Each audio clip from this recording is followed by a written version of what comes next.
Hi guys, Mad Moo here once again. Getting a lot of little emails and personal messages about my recent tutorial I did on adding sound, or more particularly sound effects to bits of footage, live footage or stuff you've created. And people are rather taken by the little kind of text intro thing I was working on to demonstrate that. Now I actually made that in After Effects, so what I'm going to do for you today is I'm going to quickly show you the main effect I used for the kind of shattering thing that takes place during the promo. And it's very straightforward, and it's always nice to put people in the right direction. A lot of people have After Effects, but it's like most things, when you get it, what do you do with it and where do you start? So the way we're going to start off here is we're going to go to the Composition menu, select New Composition. I'm going to leave this on what are my defaults for this part of the world, which is PAL, and 720 by 576, which is standard DVD size. Everything else is okay. Don't want it too long here. I reckon probably about 10 seconds would do us. So we'll just make that like that, and 25 frames per second is perfect. Click OK. Default layout here. What I'm going to do is I'm going to double click inside the project area here.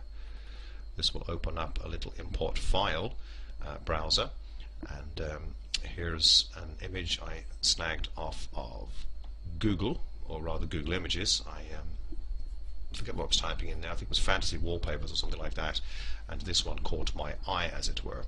So I'm just going to bring that in. That pops up in your project window here, and mine was called Freaky Eye 11. It's a JPEG file. You can see a small preview just here in the top left hand corner.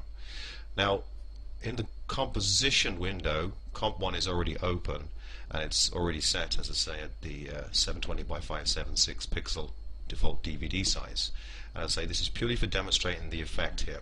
So what I want to do is I want to click and drag the image and drop it into the composition window just here, and I'm just going to scale it down a little bit so we can see it.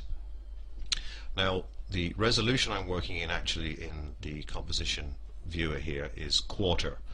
I simplify it a lot easier as I'm scrubbing through an animation, if it's not having to render at full resolution all the time.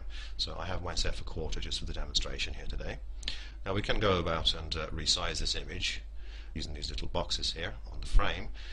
If you wish to resize and keep aspect ratio at the same time, hold down the Shift key, and what that will do for you, as you can see, it just keeps the aspect of the picture. If I let go of the Shift key and then move the frame around, I can actually do some weird things with it, and that is a little bit scary, has to be said. So I'm just going to make it just slightly larger than the comp there. There we go. Now the next thing I need is the shatter effect. And the quite big question is, how do we find it? Over here on the standard workspace, I've got a little tab called Effects and Presets. And the easiest thing to do is, what I find, if I find I want to do an effect on something, an image or a piece of footage or something like that, or a sound for example, and what I will do is I'll think of some words that might describe what I want to do. Now what I want to do here is I want to shatter this image, so I thought, why not type in shatter, and there it is. It pops up under simulation, and all you have to do is click and drag this effect over this image. It'll snap to the center by default and let go. Now don't panic, something weird appears to have happened. Well, in fact, two things. First off, there's a strange kind of brick wall sitting here with a big circular thing with spokes in it, a bit like a wheel. And over here in the Effect Controls panel, I have the effect here, and this little twirly arrow is open to show me all the settings for this particular effect. Now, just so we're not all panicking, if we head straight for the View entry here, at the moment it's showing wireframe, and all these are the various forces that are going to be applied during the effect. If I click and hold and then move up to rendered, ta-da, our picture is back. The effect is sitting there on top of the image, it's just I can't see it at the moment. Now if I do scrub through the timeline a little bit here, you can see what's about to happen is that image is going to break up into like house bricks. Okay, now it goes up and disappears around, kind of around here, so I think my composition is actually a bit too long.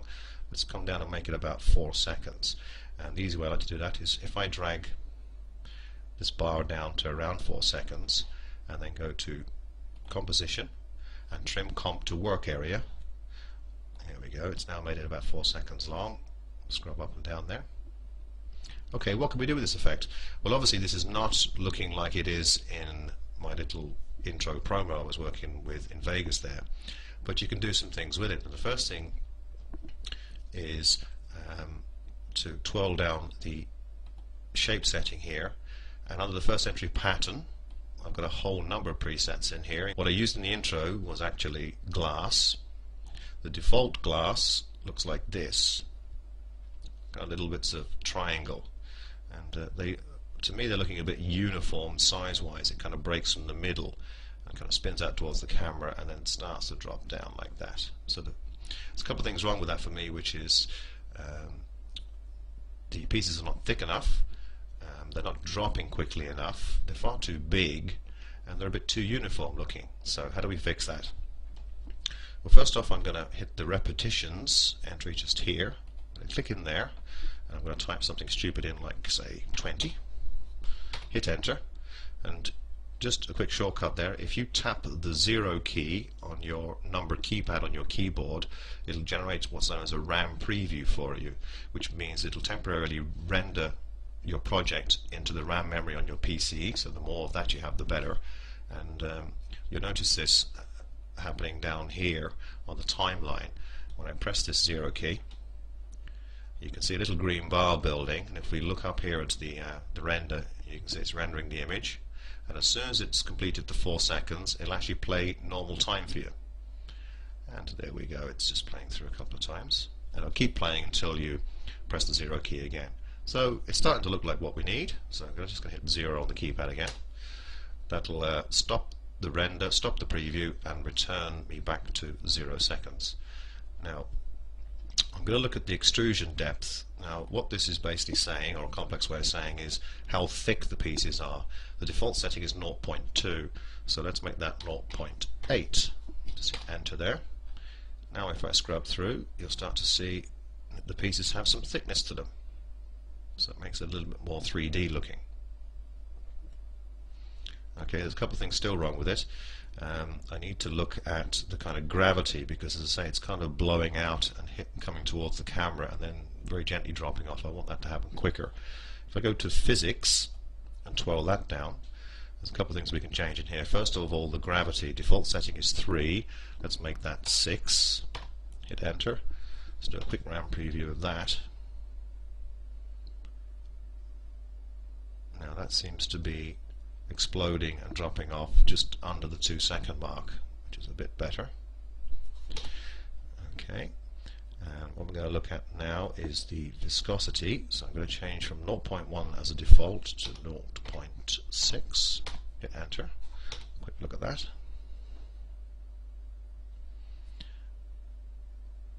And you can see immediately what the viscosity is doing. Instead of the individual projectiles kind of blowing apart, they're kind of gluing together a lot more and slipping down. So I've changed it to a ridiculous number just to demonstrate that. Obviously it's too much, but if we make that more like, say, 0.25,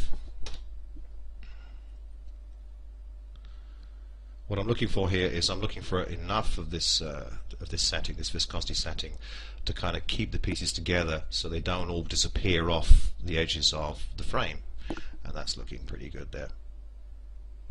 Okay, stop the preview. Feel free to have a play around with the other various settings here. It's very, very straightforward. The effect will work on still image or video footage. Bear in mind, on moving images like video footage, it'll take a lot longer to render for your final result, but very, very well put together effect. Lots of options to play with. Every time you play with it, you come up with something different, but it works very well because it's got this built-in glass effect here, so it just begs for a kind of a breaking glass sound effect. That's how I made it, so have some fun with that, and I'll be back with a short tutorial sometime in the near future. Thanks, guys.